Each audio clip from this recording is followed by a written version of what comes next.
is up, and it is good! Somehow, some way, the Cowboys have won it! Hello everybody and welcome. We are the NFL Armchair Experts, all thanks to Tab, long may we play, and for McDonald's. The Monopoly game back at Macca's today, peel, play and win. And what a remarkable week two we're seeing. Injuries have probably been the dominant headline. We'll get to all that and plenty more fairly shortly. Hashtag Armchair Experts at 7 Sport. Joe Bond, hello to you. We see, of course, the Cowboys somehow dig themselves out of a hole against the Falcons. And then, of course, right then, we see the Chiefs win their 11th straight, tied for their greatest winning streak in franchise history. Your man, the hero, old Buckter. What a morning, Harry. Harrison Butker. What a morning. Special teams. Dallas win with a field goal, and the Chiefs. He kicked him in to go to overtime, and then 3 kicks, and then the final 58-yard, I think it was, to win the game. And he's hoisted up on his teammates' shoulders. That's what we want to see. Kickers on top. It's my type of morning, a special teams morning. It's excited me, Cam. We're going to get very deep into how the Cowboys somehow are able to pull it off when it comes to a couple of fake punts that didn't work, and then an onside kick that did. Again, but all special teams. All special teams win games. Talk us through, before we get to that, talk us through what just happened, because, of course, you talk about Harrison Butker, got the job done, gets him into overtime. We've got to get to Justin Herbert at some point. He was really good, of course. Taylor with the chest injury. Justin Herbert out of the University of Oregon gets his first start. But talk us through those last couple of moments there. It was meant to be a 53-yarder. There was a flag on the play, offensive. We went back to 58. What goes through a man's head? Well, it's also good to reference it was a worse start by special teams and kickers in 20 years over the first 2 rounds. So it's great to see a couple of good to see your crew finally lift. Yeah, it is, because the special teams guys often get the raw end of the deal. But for a kicker like that, first of all, he got him into the overtime, and then there's often times when the other coach will ice the kicker, because it's not just the kick, it's the full operation, it's the snap, it's the hold. There's so many things that can go wrong, and when you're a kicker, you come out and you do your job, and he's done his job 3 times and won the game. So it's just fantastic to see. There's so much pressure on these guys, and when they fail, the world's on the back. It's the kicker's fault. But don't go woe me on the kicker. Mate, we've seen it. Give me a spell. It's what a fantastic result,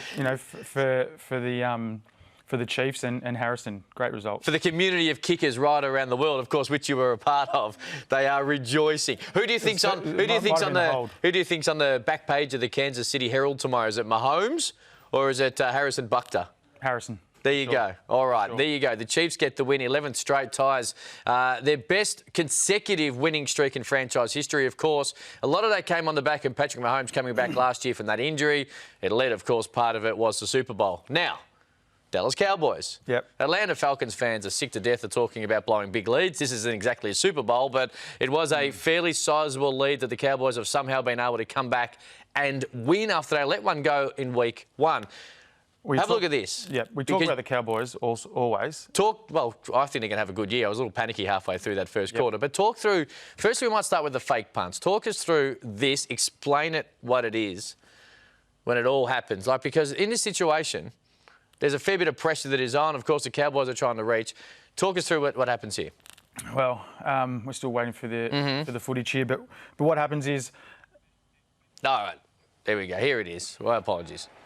All right, so Jones has gone the throw, underthrown it, and they've turned it over. So it's a bit of an interesting... Again, they've run another special teams play here and they've failed. So it's ballsy from the special teams coordinator to run 2 fake punt plays, especially after the first one. So here we go. This is amazing here from the Falcons. The hands team, they just stood around and they've lost possession on the onside kick. It's just remarkable. Huge by the Cowboys here to get the possession back and to, make the possession and then win the game. All right, now what I want to say, I'm going to throw a little shout out to Marcus out the back because I did throw to the wrong piece of commentary first. So apologies to Marcus and the crew out the back who do a wonderful job. Can happen? Yes, cool. Special teams call. Now let's talk us through how they actually won the game, because the Cowboys staring at 0-2 under Mike McCarthy, of course, new head coach, and Jerry Jones and all the rest of it. Talk us through this. Dak, quarterback sneak into the end zone. Perfect. Onside kick here. And again, like I mentioned, the Falcons, they're just standing around the hands team. I'm not sure what happened there, but you really need to be on and recover that ball. You were scathing on them when we watched this game. When we were watching the highlights and talking about it before we come on air, you were scathing on them. Don't hold back now, because it led to this opportunity, of course. Dak, CD Lamb, the rookie. Here we go. Well done. My fantasy team's going so well, I've got him on the bench. Zerline will convert for the win. So, fantastic work there from Dak and the Cowboys. But yeah, I mean, it shouldn't have got to that situation. The onside kick rules have changed, and Falcons, like I said, I was so confused, and they shouldn't have let that go. Don't hold back, mate. You want to really whack them, you can feel free. Hashtag armchair experts at 7AFL. There's a really huge sigh of relief in Dallas right now as they're able to get their first win of the NFL year. Okay, let's talk about, unfortunately, while we've had a great deal of highlights this morning, been a lot of lowlights as well. Injuries left, right and centre, and some ACLs. And this is probably, when it comes to a high-profile superstar in Barkley at the Giants, and this is going to be a concern as we have a look at it. McCaffrey with the ankle as we have a look at the notable injuries in Barkley, week 2. Bosa, Garoppolo, Mostert, Lock with his shoulder. McCaffrey sat out the fourth period. It doesn't look like it's going to have a huge impact on what's going to be, of course, a key component to that team having a run towards the end of the year. But Barkley, when it comes to high profile, and Bosa when it comes to Super Bowl. Garoppolo, well, we'll see how that one plays out, but it's not a season ending. The other two most definitely are. We're going to have a look at these two because these are the two that are going to be talking about the most. 1-4 for the 49ers when it comes to a Super Bowl. And then, of course, with this man... Yeah, and it's such a concerning sight to see a back injure a knee because, I mean, he needs those legs. Yep. That's where he makes the money. That's where he makes the runs. And after a disappointing start last week, this is really, really, really disappointing for the Giants. And I guess, you know, it was always going to be a concern of mine, and we spoke about it last week, with the lack of pre-season, the lack of hidden bodies, the lack of game speed, execution. There was always going to be injuries, but to see such key players like this go down with season-ending ACLs is really disappointing. No one wants to see good players out. No, not one little bit. And obviously with the 49ers, Bosa's a big one when it comes to Super Bowl. I don't think anyone suggesting that the Giants would have a real crack at this thing anyway. But you're right. No. The fact that he uses his legs, uses that agility to where he is at when it comes to his career, that is the most disappointing thing. So 2 devastating injuries in different parts of it. Yep, and we spoke about last week, I think the Niners were tipped to drop off this year, and if they can't afford to have injuries like that, not to key players. All right. All thanks to Tab. Long may we play. What are the odds? We love when we are able to, through the Tab, be able to get a bit of an idea of someone who's able to get the job done. And this particular person, no doubt, on a Monday, wherever they might be right around Australia, the feed up. The Packers, Aaron Jones was huge, get the win. 49ers, there you go. Bit of value. Tampa Bay, get the win. Brady was okay. Titans and over 42.5 at 38, just over $38 at 81.50 on it. I don't traditionally suggest when having a little bet because I'm very superstitious. I'm a rounded number type of gambler. Always gamble responsibly, but this particular person, 81.50, and they've got the feed up. Probably not sipping a margarita just yet. But early on, I think their Monday afternoon's going to be set. I think it was a good pick there with the Bucks and the Titans. So yes. Not a bad little wager. All right, Macca's winning moment. I know you've been able to find one, all thanks to McDonald's. Monopoly game is back. Peel, play and win today. What game are you looking at? Where'd you find one today, Macca's winning moment? I think we've gone with Big Benny Roethlisberger here. He's backed up. He airs it out to the rookie in Claypool. Look at him run down the sideline here. It's just a ballsy play, runs through, and Benny's back. It's great to see Ben. AFC North. The AFC North's up and about when Ben's up and about in the Steelers, so that's today's Macca's winning moment. All thanks to McDonald's. The Monopoly game is back. Peel, play and win today. And, of course, when it comes to Big Ben, who missed so much of last year with that elbow injury, at his age, there was a little bit of pessimism around I was pessimistic what it meant. About him. I wasn't. He's my quarterback. He's my quarterback in my fantasy team. He was great. Brilliant today. Steelers are off and running. All right, the Battle of Ohio. We're sending it on Thursday Night Footy. We'll get to that. Primetime picks, Benny Graham and plenty more coming your way next. We are the NFL Armchair Experts. All thanks to McDonald's and Tab. Plenty more on the other side of this.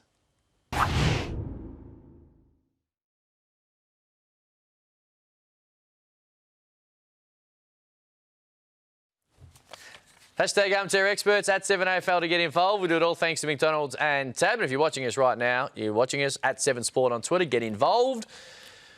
Sorry, Marcus at the back. I did throw it to the wrong thing, so I do apologise. I'll hear about that for 3 days. Hey, this is kind of unrelated to NFL, but I see you're rolling the Sacramento Kings socks.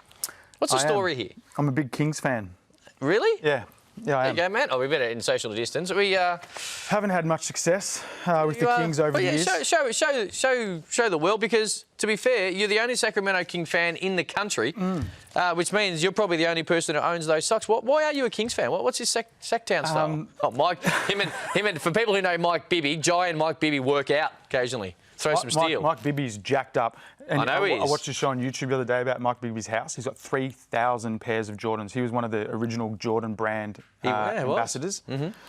Bibby was awesome for the Kings. They had that one year, one year when they were in the playoffs and they got stitched by the refs. Don't give me this whole Kobe Bryant elbow. Bibby, Vlade. Yeah, if Vlade could handle Shaq, then they would have been in the NBA Finals and won it. But I want to know how you're a Kings fan. Well, is that why? No. I was. I lived in Sacktown for a number of years. Obviously. Really? Yeah, I did with a mate of mine, the big Wok. So he's a chef, is he? Huh?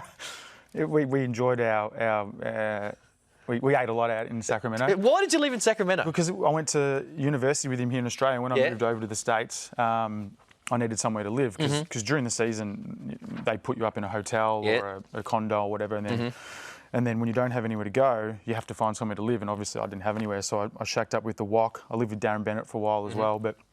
Yeah, I lived in Sacktown. Sacktown's awesome. It's such a cool place. So just in the off-season, and that's probably the story here, is that essentially, in your situation, it's like... I've got nowhere to go. So you got to try and obviously... Find somewhere. Yeah. Find somewhere to go. Or go home. But yeah, the Wok, the great man Wok, had a really good job with Pepsi and got courtside tickets to the Kings at Sleep Train Arena, which was like... Sleep Train was like VFL Park. The Glass House, it was a shocking arena. Well, to be fair, I heard Sacramento. I've never been to Sacramento, but here it's a beautiful city. Here it's a beautiful city. Place. But like sitting courtside at Sacramento, what year was it? Like 8, 9 and 10? 10, 11, 12. Well, sitting courtside at a Sacramento Kings game is like... It's still pretty good. We went to see saying you sat in the front row at a Giants game at Monica. All the big guys. Oh, come on. Yeah, that's fine, mate. Yeah. Yeah, that's fine. I'll tell you more about Sacktown later. Sacktown, I can't believe it. I love it.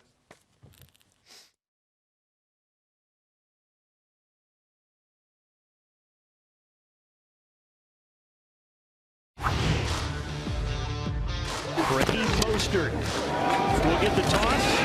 And some pretty good space right away. San Francisco and Raheem Mostert. Are you kidding me? 80 yards all the way on the toss play. And just like that, the 49ers have the lead. You happy? I'm happy. Fantasy. Fantasy's good. I'm not sure I'm going to beat the commish. We'll get to him later. We will. The commish is ready to go. He's getting his fake tan on right now, and he takes it very seriously. I feel like that's my goal, is to beat Ben in at least one round. Oh, well, good luck. Benny Graham not far away. Nick Quinn as well. All thanks to the tab. Long may we play. And for McDonald's, a Monopoly game is back at Macca's today. Peel, play and win. And do you notice the new chairs? All thanks to Harvey Norman. Sturdy, socially distanced, of course. So thanks to the great crew at Harvey Norman who are looking after us. We are the NFL Armchair Experts. And we're going to go back a couple of days now, but a Thursday night footy, Friday night morning here in Australia. The Battle of Ohio, of course. Cincinnati v the Browns. And the 2 #1 draft picks. Burrows, of course, in only his second start. And Baker Mayfield is still trying to work his way through. And he's a controversial figure when it comes to how he's gone about it at the Browns. The Browns get the win. But what did you make of the battle between the former #1 draft picks? Yeah, it's interesting that we're just talking about these two teams. So it's great. This will be probably the only time, to be fair. That's right. So I want to give it the time it deserves. But here's Baker. Look, Baker's been better. You know, I've found the connection with OBJ here, which is great. That's what we all wanted to see. But my feeling after this game is our man here, Smokin' Joe. What a start. There is his first career touchdown. He did throw the ball a lot, which we'll get to, but I'm just loving the fact that there's 2 young quarterbacks, #1 picks, Heisman Trophy winners in the state of Ohio getting us talking. Now, I feel like Joe is probably going to have the better career long term. It was so impressive watching him in his only second game, remember, only his second game. So this is the second time he's had the operation with his offense. It's just great to see. Like, what I like about him, he's a winner. and he wants to win. I'm not sure. Oh, well, I mean, we're talking about... Everyone likes to win. Just quickly. We're talking about the Bengals here. Of course, coming off that national championship last year at LSU, how many games, I don't have the number in front of me, but how many seasons do you think it'll take to match the LSU wins that he had last season? 3 at Cincinnati? Oh, look, they've got to improve. They've got to build around him. Well, are they going to improve? Like, I think there's a bit of fool's gold in here because the Browns and the Bengals are so-so at best, OK? I know, and the Browns should be better. We see, of course, Baker Mayfield being able to find OBJ, but that relationship hasn't really been as seamless as you would like it to be with two high-profile players. No, and we saw that Joe threw for an extraordinary amount of Well, 61 times he threw, rookie completion record of 37. Without interception. And... Right, but he's out. He's throwing a lot. 6 times he's been sacked in 2 weeks. That's right. He hasn't got a great deal of help. Is it detrimental to him going forward? Oh, look, I think they needed him to throw in this game. They needed him to. They obviously wanted to win. They could see a chance to win in that division against the Browns. Yep. But they're going to have to protect him. They're going to have to build something to protect him. They can't afford to let their franchise player get hurt. Look, there's a few scenarios here, and we can probably have a look soon up on the screen. But you look at, here we go, some rookies here. We've got Manning, 22 sacks. But that team that year had the best quarterback protection. And you saw how he turned out. So David Carr, another one, number 1 draft pick. He was sacked an extraordinary amount of times, 76, and goes down as probably, arguably, they say, one of the biggest busts. But he did win a Super Bowl for the Giants in 2012. So he's done all right. And then Kyler Murray, 48 sacks in his first year, and he's turned around this year and sort of kicked on. But again, my concern with the Bengals is that they need to protect him. They need to protect Burrow. They need to give him some other offensive weapons. Yeah, they've got some decent running backs, but they need to share the load for him because it is his only second game. Yeah. And it's too risky. We've seen the amount of injuries this year, and it's just he's a franchise player. They need to support him. Early days, he's, of course, on a very similar track to what Kyler Murray had, I think it was last season, with 48. Hashtag armchair experts to get involved at 7 Sport. Benny Graham isn't too far away. Nick Quinn to join us. You reckon Burrow's going to have a better career than Baker Mayfield? I think Baker in the short term, but Burrow in the long term. Can the Browns, and of course we spoke last week about the slight change to the wild card and a couple of slots, can the Browns playoffs, same sentence, yes or no? I've got a few Browns fans. Yes or no? Yes. There you go. All thanks to McDonald's. Monopoly game is back at Macca's. Peel, play and win today. And for Tab, long may we play. Benny Graham, Nick Quinn going to join us next.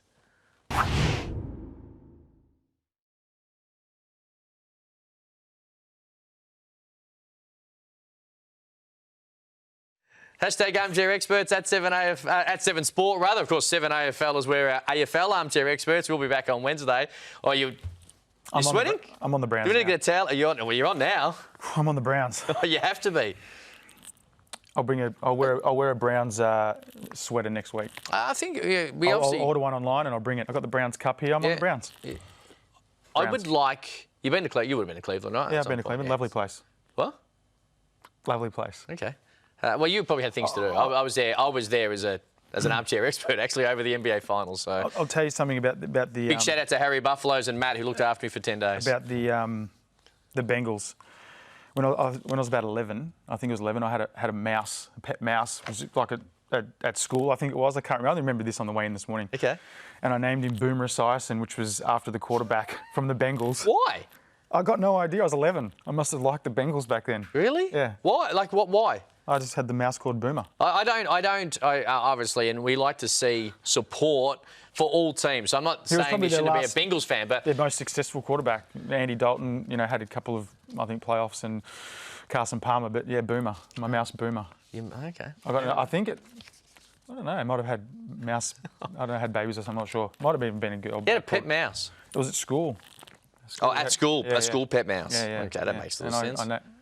I named it Boomer. Jeez, all right, there you go. Hashtag armchair experts to get involved. Hey, we didn't really get a huge chance to talk about Justin Herbert. Yeah, fantastic. Wasn't he brilliant? He was. And he's, in a late call-up, he probably did exactly what Chargers fans wanted to see, and he almost won the game. And I think we would have been surprised if they did win, but also what a talking point, coming in and at home against Mahomes, the best quarterback we've seen in ever, I guess.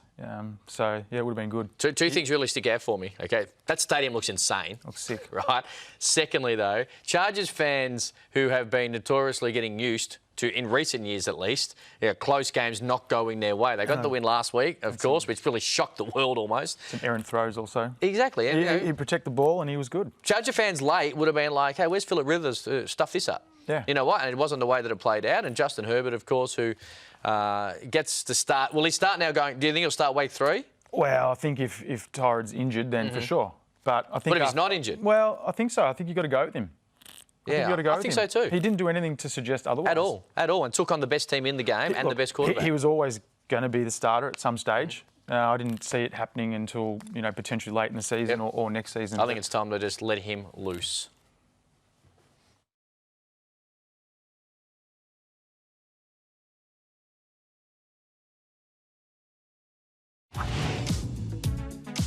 Hey, and also, don't be the guy that takes the porta potties. All right, I went in there, I about threw up. All right, have a little bit more social awareness. That's to take a. Don't take a in the porta potties. All right. Hard Knocks, 7 mates, Saturday nights. Do not miss it, of course, behind the scenes when it comes to the NFL off-season. We do it all thanks to Tab, Long May We Play, and for McDonald's. And we are joined by our two main men, Benny Graham and Nick Quinn, join us. We'll start with you, Quinny. Hello to you, buddy. And Benny Graham, where are you, mate? As I see you, there you are. Hello, boys. How you doing? Well, I'm feeling relieved because I thought the Jacksonville Jaguars were going to go 2-0 after I declared they would not win a game almost throughout the course of the season. They've been a surprise packet, but fortunately they got the L, and that's all that matters. Well, the best thing about that is, Quinny, of course, it's all about going totally bald if the Jags win more, and they covered a line at Tab of 4.5. Did you give yourself a haircut at half-time? Are you like, I'm going to get a head start on this thing? Have a look at that. Yeah, I thought I'd take the fun away from it for you and the team by just sort of doing a little bit myself on a Sunday afternoon, but I tell you what an amazing morning of NFL football. I don't think I've seen a game like the Dallas-Atlanta one probably since New England came back and rolled Atlanta in very similar circumstances in that Super Bowl. Talking about the big fella as well and being a part of unlikely wins, Benny Graham had a few in his crew. Hello, buddy. How you doing? G'day, everybody. Oh, fantastic. You're right, Quinny. What a start to week 2. And only about a quarter of the teams left remain unbeaten. But you're right. I wrote the Cowboys off after talking them up pre-season, looking for a big year. Thought they were gone, but unbelievable performance by Dak Prescott, Ezekiel Elliott, CD Lamb bobbed up, exciting. But what were the Falcons thinking on that onside kick, letting it go that 10 yards? Cowboys recovered it and kicked the field goal to win. It's a great performance. Benny Graham, of course, the only man to play an AFL Grand Final and a Super Bowl. He's got many nicknames, most of them positive. But here we just call him the commish because when it comes to the 7+ fantasy game or fantasy of any sort, when it comes to the NFL, he is the man that is in control. Of course, 7+ fantasy, you've got to get involved. Great prizes to win, but you get to take the big fella on.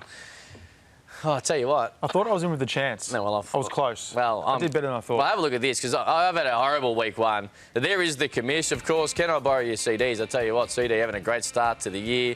Brady's nice for Benny. You've had a nice start. You haven't been too bad. Have a look at me. I gave Marcus out the back control of my team just to give him a little, just to give him an opportunity to get involved. Shocking start. And that's what he dishes up. And then I forgot to obviously fix my team over the weekend. Nice start for you, Benny. Yeah, well, I went all in on the Packers and the Cowboys. Packers pass rush and Aaron Rodgers, and the Cowboys rush with Ezekiel Elliott. But again, my wide receivers let me down. Michael Thomas last week with 1 point. This week, Devontae Adams, only the 3 points. So I've got to get better in that area. But I'll be up the top somewhere again. But very strategic. You can only use each team or each player maximum of 5 times throughout the year. So you got to play wisely, but you got to be in it to win it. 7+ NFL fantasy. Sign up right now. Take on the commish. Nick Quinn, how's your fantasy team going? How's it been over the course of the weekend? You got to win?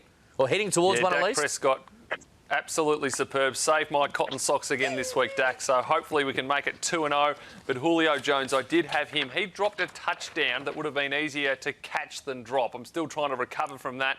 And that's the great thing about fantasy. You watch every play of every game where you're involved, and it can be a roller coaster of emotion. Yeah, no doubt. And it means that you stop worrying about what team. If you're hardcore passionate about one, you can find ways to support someone else. But what we do need, Benny, and this is what you did last week, and if you missed them on the show, they're up at 7 Sport on Twitter. We need some fantasy pickups heading towards week 3. Who you got your eye on?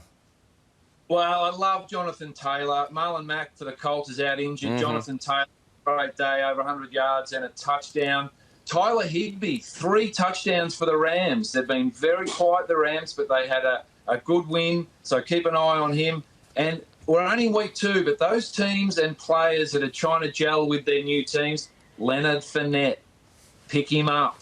Couple of touchdowns, over 100 yards. Brady's starting to lean on him a little bit. He's a special next week. Have a look at his eyes sparkle when he talks about Fournette. I love this comment too. Like, I'm not sure I'm going to be up at the top again. I can see that. I tell you what, he's a very humble man, Ben Graham, until it comes to fantasy.